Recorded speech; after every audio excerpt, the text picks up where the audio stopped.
आपने अभी तक सब्सक्राइब बटन नहीं दबाया है तो सब्सक्राइब बटन को ज़रूर दबा दें और उसके साथ छपी घंटी को भी दबा दें, जिससे हम कोई नई भी वीडियो डालें तो उसका नोटिफिकेशन आप तक सबसे पहले पहुंच जाए।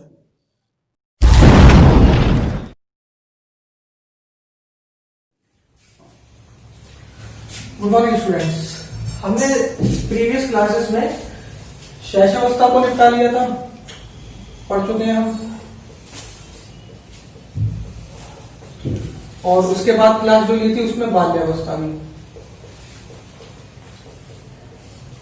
आज की क्लास में एक और इम्पोर्टेंट स्टेज है और ये लास्ट स्टेज है। ये तीनों स्टेजेस हैं, इसमें से काफी क्वेश्चन एग्जाम में पूछे जाते हैं। जो लास्ट स्टेज है ये सबसे ज्यादा इंपॉर्टेंट स्टेज है, इसी में से क्वेश्चन आता है, अगर आता है तो ज्यादातर। इस स्टेज का नाम है किशोरावस्था, इंग्लिश में से एडोलसेंस भी कहा जाता है।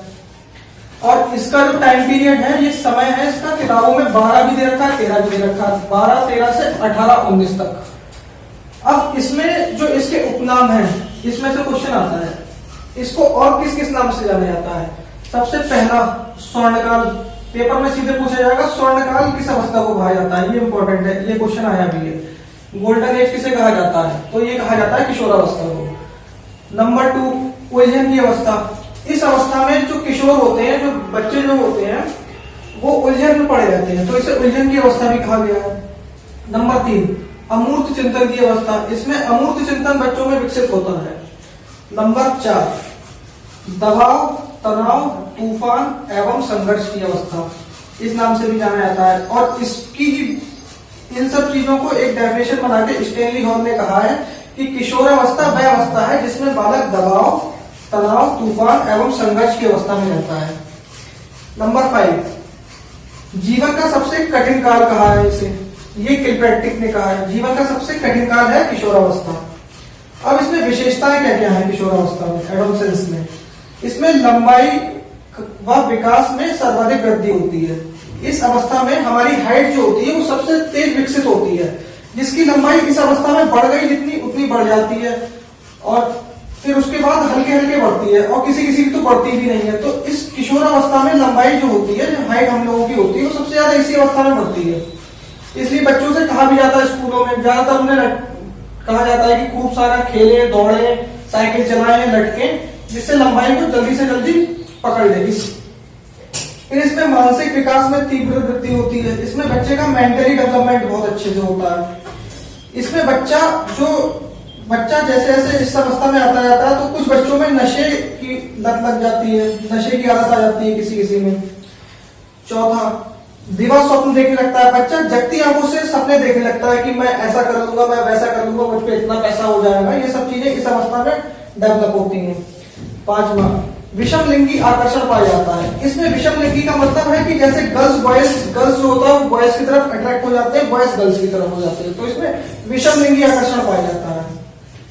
इसमें बच्चे को स्वतंत्रता की भावना विकसित होती है, बच्चा अकेला रहना पसंद करता है, उसे दुनियादारी से कोई मतलब नहीं रहता, ना माँ बाप का वो ज्यादा रोक टोक भी सहन नहीं कर पाता, उसे स्वतंत्रता चाहिए होती है इस अवस्था में। 7वां, ईश्वर व धर्म में आस्था जग जाती है। इस अवस्था में जैसे बच्चों में ईश्वर और धर्म, ये सब चीजें भगवान को मानना शुरू कर देता है। जैसे बहुत से बच्चे होते हैं जो पैसे तो कभी पूजा नहीं करेंगे, लेकिन जब रिजल्ट वगैरह आता है तो तुरंत ही भगवान, हे भगवान मुझे पास करा दो, शुरुआत हो जाती है उनकी। तो ये सब चीजें इस अवस्था में डेवलप होने लगती हैं। फिर उसके बाद शारीरिक विकास इसमें क्या क्या होता है। इस अवस्था में हड्डियां 206 होती हैं। किशोरावस्था में 206 हड्डियां होती हैं। ये एक मूवी में भी बताया गया है, मुन्ना भाई MBBS में, वो मूवी में 206 हड्डियों का जो जिक्र हुआ वो इसी अवस्था में, किशोरावस्था में होती है ये। इसमें अब ये दांत हमारे देखिए 16 जो दांत होते हैं वो हमारे दूध के शैशवावस्था में आते हैं।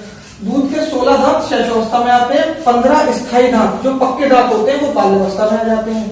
और किशोरावस्था में हमारे 27 से 28, किसी किसी के 32 भी होते हैं, वो स्थायी दांत किशोरावस्था में आ जाते हैं। 16 दूध के दांत हमारे आएंगे शैशवावस्था में, 15 आएंगे स्थायी बाल्यावस्था में, 27, 28 से 32 तक आएंगे किशोरावस्था में। सबसे इंपॉर्टेंट पॉइंट, ये क्वेश्चन भी आया हुआ है कि थायराइड ग्रंथि का विकास कौन सी अवस्था में होता है। जो थायराइड ग्रंथि जो हमारे शरीर में बनती है वो किशोरावस्था में बनना शुरू हो जाती है।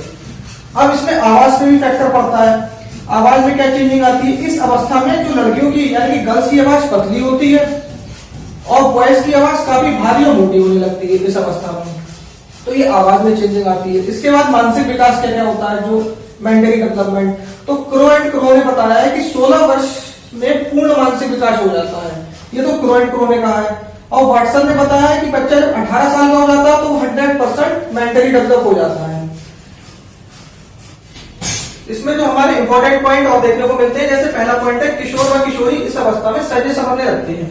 इस अवस्था में आकर बालक और बालिका जो होते हैं वो सहज संबंध शुरू कर देते हैं। फिर इसमें जीवन साथी तलाशने की प्रबल इच्छा जागृत होती है। इस उम्र में लोग अपने जीवन साथी को ढूंढना शुरू कर देते हैं इस उम्र में आकर। नंबर 3 है इसमें घनिष्ठ मित्रता की उम्र कहलाती है। इसमें बहुत ही घनिष्ठ मित्रता जो होती है हमारी डेवलप होती है। फिर इसके बाद है नंबर 5 यौन ऊर्जा की ओर प्रबलता बढ़ती है। तो इसमें जो हमारी यौन ऊर्जा होती है वो प्रबल हो जाती है। तो ये तो थी हमारी तीनों अवस्थाएं। ये तीनों अवस्थाएं काफी इंपॉर्टेंट है, काफी क्वेश्चन बनते हैं इसमें से, और किशोर अवस्था में से ज्यादातर क्वेश्चन पूछा जाता है। इन तीनों अवस्थाओं के नोट्स आप अपनी हैंडराइटिंग में साफ साफ करके बनाइएगा, क्योंकि अपने नोट्स पेपर में बहुत जल्दी याद हो जाते हैं। और अगर आपको हमारी वीडियो पसंद आए हो तो चैनल को हमारे सब्सक्राइब कीजिए, वीडियो को हमारी लाइक कीजिए और ज्यादा से ज्यादा शेयर करिए। Thank you very much.